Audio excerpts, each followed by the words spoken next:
Vamos dar sequência aqui ao Jornal da Manhã, segunda edição, porque o número de feminicídios subiu mais de 20% no estado de São Paulo, segundo a Secretaria de Segurança Pública.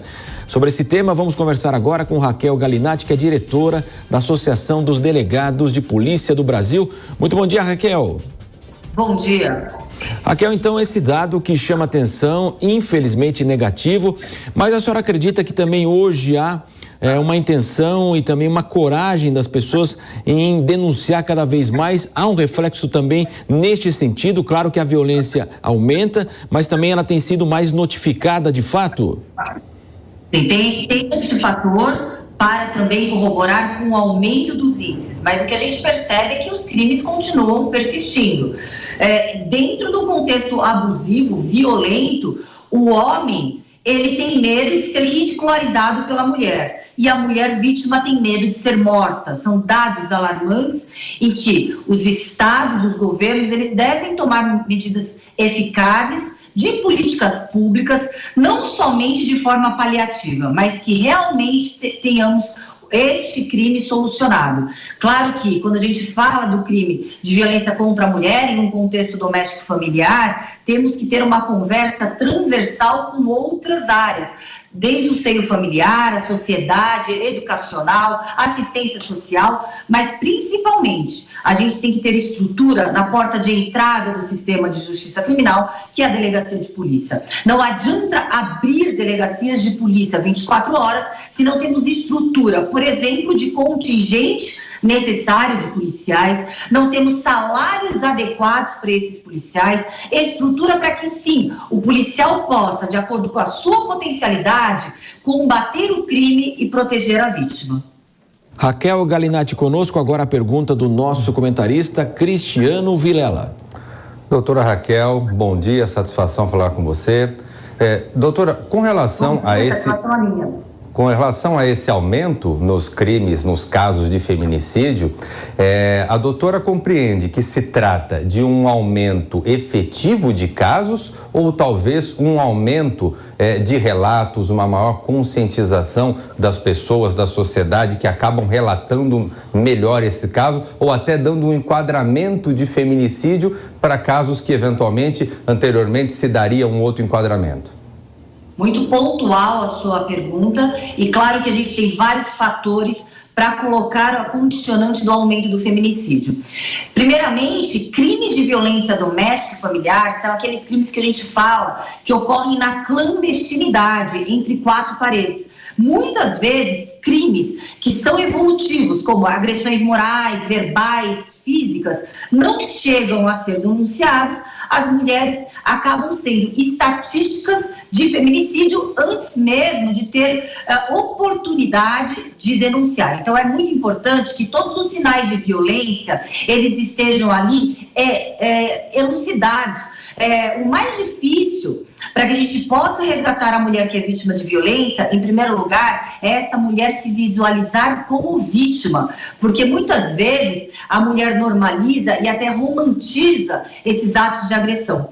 E eu gostaria de mais uma vez aqui alertar, o feminicídio, ele começa de forma evolutiva. São agressões morais, verbais, físicas, até chegar ao ápice dessa agressão.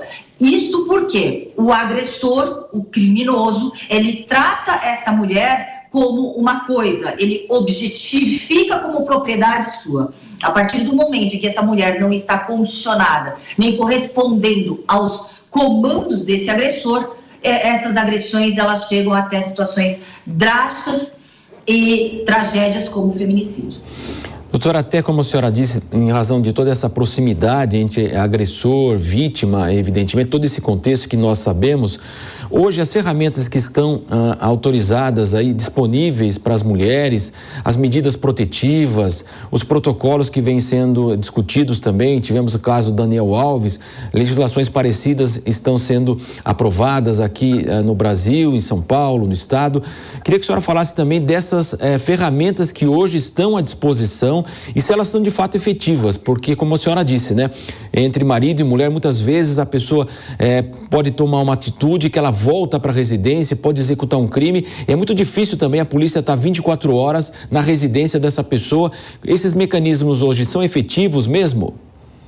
São mecanismos efetivos e são, claro, sinais de que os governos eles estão olhando para essa vítima e buscando inovações, tanto legislativas, para ampliar o rol de proteção para essa mulher que é vítima. Mas o que é muito importante também que a gente saliente, recente estudo da Associação dos Delegados de Polícia do Brasil mostra o déficit de policiais civis em todos os estados. Então, claro que quando a gente fala em políticas públicas, a gente tem que andar correlacionado também de forma efetiva com as leis que ali tem previsão de mecanismos de proteção. Quando a gente fala, por exemplo, em delegacias 24 horas, versando a proteção da mulher vítima de violência, torna-se inócua esta lei quando não temos policiais para ali estarem nessas delegacias. Então, o que a gente precisa urgentemente é dar estrutura para as instituições do Estado que têm como obrigação e dever proteger essas mulheres vítimas de violência. Cristiano Vilela. Delegada, os críticos com relação a essa questão do feminicídio, essa questão da valorização, da importância de preservação da mulher, especialmente nessas práticas de crimes domésticos, muitas vezes dizem que deve-se coibir o crime com a pessoa, com o cidadão e não especificamente com a mulher. Isso demonstraria uma fragilidade maior da mulher na relação entre homem e mulher. Qual o posicionamento da senhora? De que forma a senhora se colocaria no sentido de contrapor a essa crítica que uma parte significativa da sociedade ainda faz?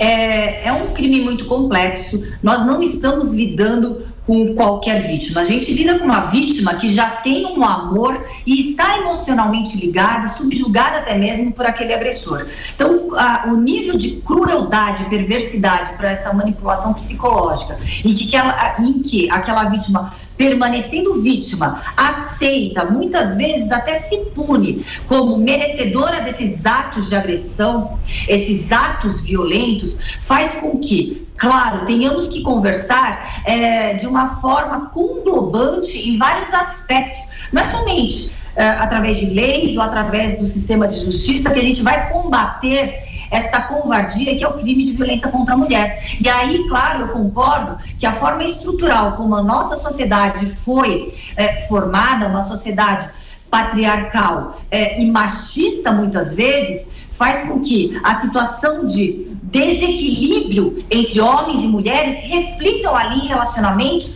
também desequilibrados. A gente sabe hoje que o crime de violência contra a mulher é um crime que não independe de gênero, se é o homem, se é a mulher que defender ou o homem. Hoje, se a gente tem grandes avanços, graças a homens, sim, que estão lado a lado, protegendo essas mulheres que são vítimas de violência.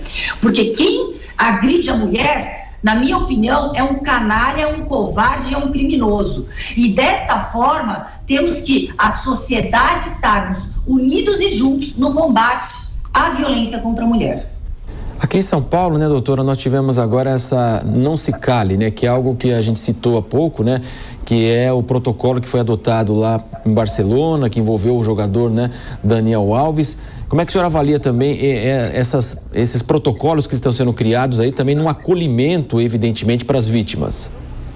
O protocolo Não Cale em Barcelona, ele vem da sociedade civil, da própria sociedade civil, veio a necessidade de também ampliar esse rol de proteção. São códigos em que aquelas mulheres sinalizam para os estabelecimentos de entretenimento, estabelecimentos de lazer, sinais de alerta. A gente também tem protocolos ali no Reino Unido, que é o Ask for Angela, em que alguns códigos em danceterias, discotecas, bares e restaurantes são colocados para que as mulheres peçam ajuda, buscando Ask for Angela ou buscando, por exemplo, nominando bebidas alcoólicas pelo protocolo Angela, e Angela é correlato a Angel. Então, claro que todas essas medidas que a gente tem visto e que está, sim, dando certo ao redor do mundo, são muito bem vistas aqui a implementação no Brasil.